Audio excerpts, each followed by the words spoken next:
Good morning every one. നമസ്കാരം. Venice കിച്ചണിലേക്ക് എല്ലാവർക്കും സ്വാഗതം. നല്ല അടിപൊളിയായിട്ടുള്ള സിമ്പിളായിട്ടുള്ള ഒരു അരി ഉണ്ടയാണ് കാണിച്ചു തരാൻ പോകുന്നത്. അമ്മയുടെ വേർഷൻ ഞാൻ ഓൾറെഡി ഇട്ടിട്ടുണ്ടായിരുന്നു. ഇത് എൻ്റെ വേർഷനാണ്. നമുക്ക് കാണാം.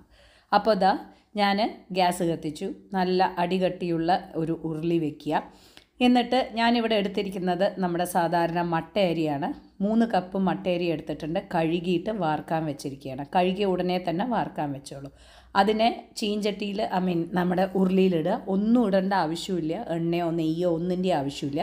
വെറുതെ വറക്കുക. എത്രത്തോളം വറക്കണം എന്ന് നോക്കുകയാണെന്നുണ്ടെങ്കിൽ പുളിയുറുമ്പിൻ്റെ കളർ പോലെ വറക്കണം എന്നാണ് പറയുക. അപ്പോൾ നല്ല പുളിയുറുമ്പിൻ്റെ കളർ പോലെ ആയിട്ടുണ്ട്. എല്ലാം സമാധാനമായിട്ട് സ്ലോ ഫ്ലെയിമിലിട്ടിട്ട് നന്നായിട്ട് വറുത്തെടുക്കുക. അതിനെ നമുക്കൊരു പാത്രത്തിലേക്ക് മാറ്റാം. അതൊന്ന് ആറട്ടെ. ഇനി അതേ ചീഞ്ചട്ടിയിൽ ഞാൻ ഇപ്പോൾ ഇത് 3 ഗ്ലാസ് അല്ലേ മട്ടേരി എടുത്തിരിക്കണത്.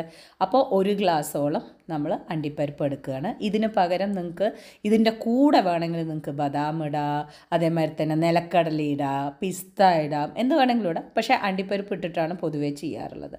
അപ്പോൾ ഇതാ അതും ബ്രൗൺ ആക്കി എടുത്തിട്ടുണ്ട്. ഇനി മിക്സി ജാറിൽ അത് ഇടുന്നു. നന്നായിട്ട് പൊടിച്ചെടുക്കണം. ഇവിടെ അളവുകളാണ് പ്രധാനം. അതായത് 3 കപ്പ് മട്ടയരിക്ക് 1 കപ്പോളം നമ്മുടെ അണ്ടിപ്പരിപ്പ്, അതേമാതിരി തന്നെ 2 കപ്പോളം തേങ്ങ ചതച്ചത്, ഇതൊക്കെയാണ് നമുക്ക് ആവശ്യം. ഓക്കെ.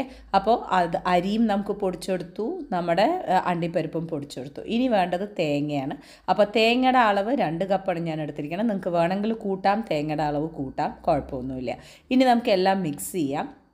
അപ്പോൾ പൊടിച്ചെടുത്ത അരിപ്പൊടി, അതിൽ കൂടെ നമ്മുടെ കാഷ്യൂനട്ട് പൊടിച്ചത്, അതേമാതിരി തന്നെ 2 കപ്പോളം തേങ്ങ ഒന്ന് ഒതുക്കിയെടുത്തത്, അതേമാതിരി നമുക്കിനി വേണ്ടത് ശർക്കരയാണ്. ശർക്കര പൊതുവേ 3 ഗ്ലാസ് അരിയാണെങ്കിൽ 2 ഗ്ലാസ് ശർക്കര പൊടിച്ചത് മതിയാവും. നിങ്ങൾക്ക് ഭയങ്കര മധുരം ആവശ്യമാണ് എന്നുണ്ടെന്നുണ്ടെങ്കിൽ കൂട്ടാം, കുഴപ്പമില്ല. ഞാനിവിടെ ഓർഗാനിക് ശർക്കരയാണ് യൂസ് ചെയ്തിരിക്കണം. അതുകൊണ്ട് പൊടി ഡയറക്റ്റായിട്ട് ഇട്ട് കൊടുക്കുകയാണ്. കൈകൊണ്ട് നന്നായിട്ട് കുഴയ്ക്കുക. നല്ലപോലെ കൈകൊണ്ട് അമർത്തി കുഴയ്ക്കുമ്പോൾ എന്താവുമെന്ന് വെച്ചാൽ നമ്മുടെ കയ്യിൻ്റെ ചൂട് കൊണ്ട് തന്നെ അത് നമുക്ക് പിടിക്കാൻ കിട്ടും, ഉരുട്ടാൻ കിട്ടും. ഓക്കെ. അപ്പോൾ ഇതാ നല്ല പോലെ ആയിട്ടുണ്ട്. ഇനി നമുക്കിതൊന്ന് നന്നായിട്ട് ഉരുട്ടിയെടുക്കാം. അമർത്തിയിട്ട് വേണം ഉരുട്ടാൻ, അല്ലാണ്ട് ലൈറ്റായിട്ടുള്ള രീതിയിൽ ഉരുട്ടിയെടുക്കരുത്, നന്നാവില്ല. അപ്പോൾ നന്നായിട്ട് ഇങ്ങനെ അമർത്തി ഉരുട്ടണ സമയത്ത് കറക്റ്റ് ഷേപ്പിലായിട്ടുള്ള രീതിയിൽ വരും. ഇനി നേരത്തെ നമ്മൾ എന്താ ചെയ്യേണ്ടതെന്ന് വെച്ചാൽ കുറച്ച് അരിപ്പൊടി ഒന്ന് മാറ്റി വയ്ക്കുക. ഇത് ഓപ്ഷണലായിട്ടുള്ള സംഭവമാണ്. അരിപ്പൊടി ഒന്ന് മാറ്റി വയ്ക്കുക. എന്നിട്ട് ഒരു പ്ലേറ്റിൽ ലേശം ഒന്ന് മാറ്റി വയ്ക്കുക. എന്നിട്ട് ബാക്കിയുള്ളത് ഇങ്ങനെ ഉണ്ടാക്കിയിട്ട് ആ അരിപ്പൊടിയിലേക്ക് നമുക്ക് ഈ ഓരോ ഉരുളകളെ ഇട്ടിട്ട് ഒന്ന് അതിൻ്റെ മുകളിലേക്ക് ഒന്ന് ഉരുട്ടിയെടുത്തിട്ടുണ്ടെന്നുണ്ടെങ്കിൽ നമുക്ക് എന്താ പറയുക, കാണാനും നന്നായിരിക്കും, തമ്മിൽ ഒട്ടിപ്പിടിക്കുകയില്ല, എവിടെയെങ്കിലും വെച്ച് കഴിഞ്ഞാലും കുഴപ്പമില്ല. നല്ല ഒരു രീതിയാണ് ഈ ഡസ്റ്റ് ചെയ്ത് വിടുന്നത്, അരിപ്പൊടിയിൽ ഡസ്റ്റ് ചെയ്ത് വിടുന്നത്. അപ്പോൾ ഇതേപോലെ തന്നെ ഞാൻ എല്ലാം ഇതേമാതിരി ഉണ്ടാക്കിയിട്ടുണ്ട്. ഒരു 26-27 ഓളം നമുക്ക് അരിയുണ്ടകൾ കിട്ടിയിട്ടുണ്ടായിരുന്നു.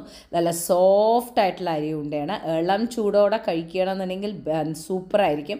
ഒരാഴ്ചയോളം കേടുവരാതെ ഇരിക്കും, ഒരു കുഴപ്പമില്ലാതെ ഇരിക്കും. ഫ്രിഡ്ജിൽ വെച്ചാലും ഒരു കുഴപ്പവും ഉണ്ടാവില്ല. ഒരു 26 ഓളം എനിക്ക് കിട്ടിയിട്ടുണ്ടായിരുന്നു. അപ്പോൾ ഇതാണ് എൻ്റെ വേർഷൻ ഓഫ് അരിയുണ്ട. വളരെ സിമ്പിളായിട്ടുള്ള ഒരു സംഭവമാണ് എന്നെനിക്കറിയാം. നിങ്ങൾ ഒരുപാട് പേര് ഇതുപോലെ ഉണ്ടാവും, എനിക്കത് നല്ലപോലെ അറിയാം. പക്ഷേ ഇല്ല എന്നുണ്ടെന്നുണ്ടെങ്കിൽ എൻ്റെ ഒരു വേർഷൻ ട്രൈ ചെയ്ത് നോക്കൂ. ഇതാ ഞാൻ കഴിച്ച് കാണിച്ചു തരാം. നല്ല വാമായിരിക്കുന്ന സമയത്ത് തന്നെ എനിക്ക് കഴിക്കാൻ ഭയങ്കര ഇഷ്ടമാണ്. നല്ല നാടൻ ഫീൽ. ഇതിൽ വേണമെങ്കിൽ ചുക്ക്, ഏലക്കയൊക്കെ നിങ്ങളുടെ ചോയ്സാണ്. എനിക്കിത് രണ്ടും ഇഷ്ടമല്ല, അതുകൊണ്ടാണ് ഞാൻ ഇടാണ്ടിരിക്കുന്നത്. എന്തായാലും ട്രൈ ചെയ്ത് നോക്കണം കേട്ടോ. ഓക്കെ.